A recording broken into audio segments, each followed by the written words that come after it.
and welcome to Mr. D's Nature and Wildlife Photography Product Review. Now retired as a professional photographer and focusing a lot on wildlife and nature, I now have the opportunity to check out new gadgets that I can use in landscape photography, time-lapse photography, HDR, and my favorite, which is lightning. As we all know, lightning is a real bear to catch on photography stills. Not so hard on video because you can just let it run. But the Miops Trigger has made that a very easy task to accomplish. So in today's product review, we're going to take an in-depth look at the Miops Smart Trigger. The Miops Trigger, when you purchase it, comes with a flash cable, and you'll have to tell whoever you're buying it through what camera for your shutter cable can be used. So keep that in mind if you're going to purchase this. The shutter release cable, custom to your camera, make sure you tell the purchasing agent which camera you want to use so they can supply you with the proper shutter release cable. Now the flash cable the manufacturer includes with your purchase is absolutely worthless. So it'll probably stay in your box like mine is. Right up front, I want to tell you that the Miops Smart Trigger has 6 different options available to you.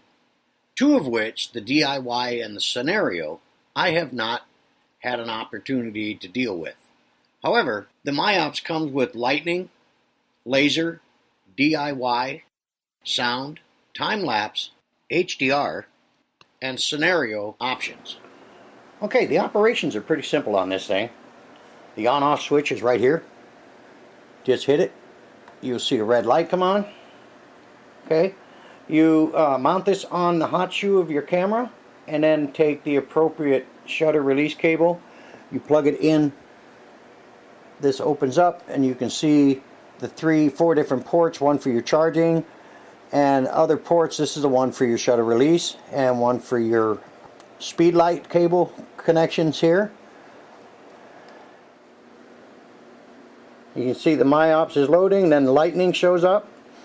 Now on this particular item here, this is set up for lightning, so you press that button right here. It gives you your sensitivity, moves your sensitivity up or down this way.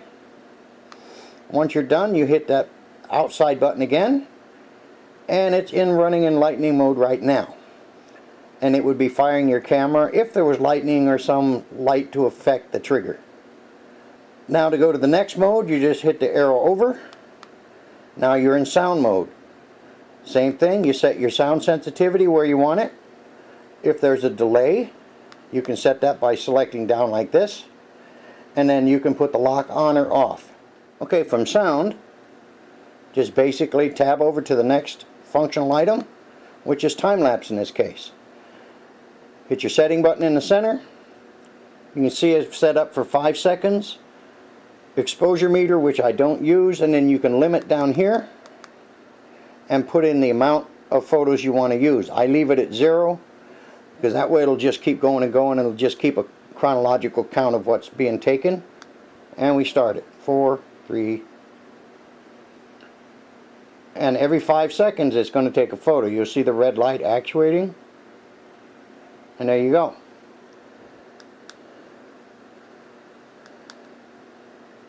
Next one is the laser.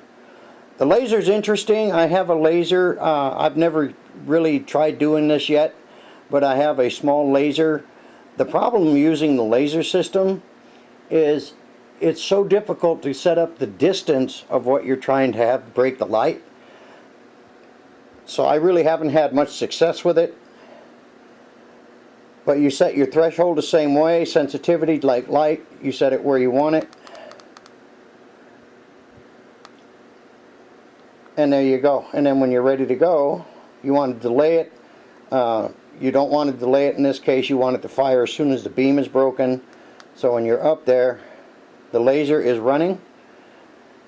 And then if a laser light hit this, it would actuate the shutter.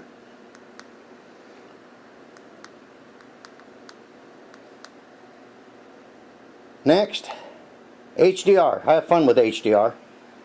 Take some really good photos. You can set your settings again. Hit the center button here. It'll bring up your menu. Okay, and you want to do 5 frames and then set your EV.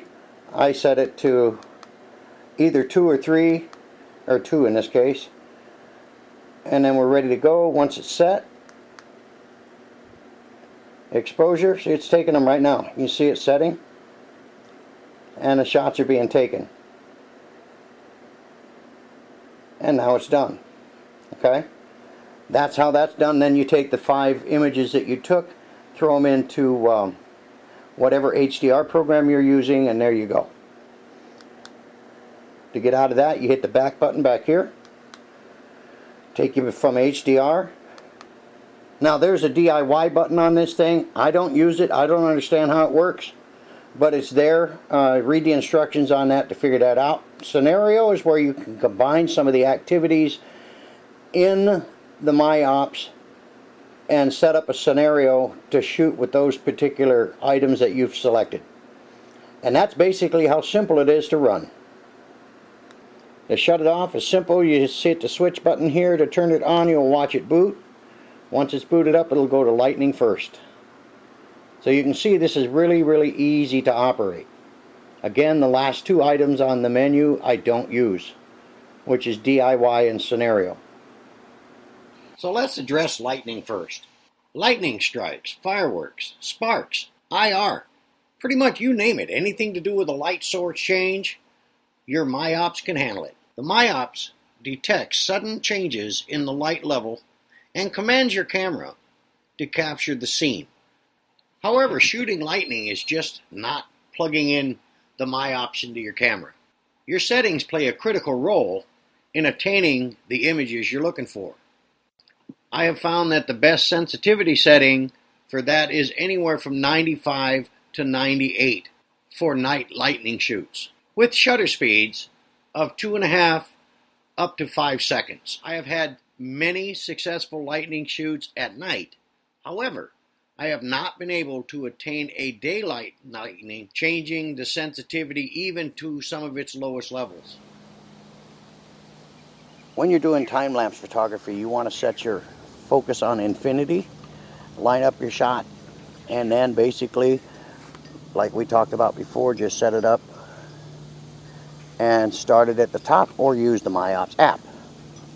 So let me show you the Miops app real quick. So to set up the Miops app, you download the Miops app, and then you launch it. You'd hit it like this. It's going to come up with this circle. Once it sees your camera, you drag it, or hit that button, it'll drag to the center, and it's now connected. Then you have scenario, where you can set up certain scenarios. Your lightning setup we talked about. You can set your where you want the sensitivity to be. Okay, that's normally where I'm at, 97, 98, somewhere around there. Sound, same thing. Set delay if there is any, sensitivity, and you run that up pretty high if you're going to do sound. And when you're ready, you just hit the start button, and it fires. And then you go to the menu up at the top, and then you select time lapse. I have mine preset for every 5 seconds. You can set your exposure in seconds. So basically it's going to do every 6 seconds.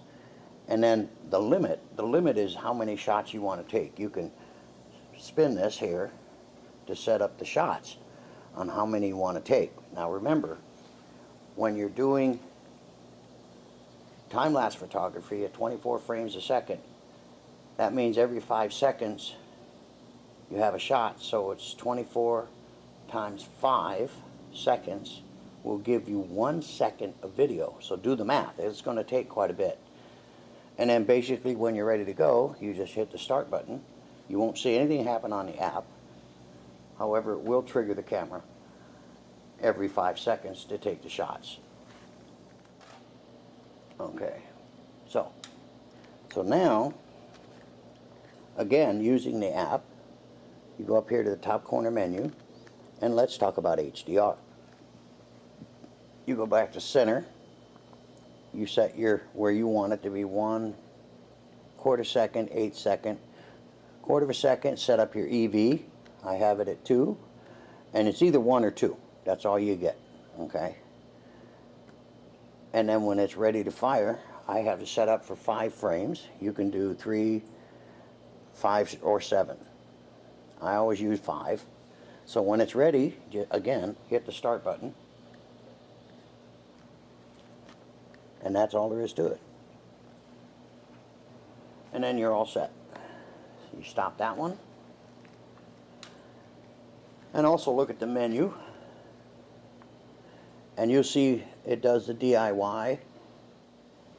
You can search for devices, so if it can't find your device, you hit the search device. So you can see the Miops Trigger is really a cool gadget to have. It's compact, it'll be out of your way, mounts on your camera's hot shoe, and does a lot of things. Again, I use it for time-lapse, HDR, lightning. Those are the 3 major things I use it for. The other ones I don't use, but it's whatever you're looking for. It does a great, great job.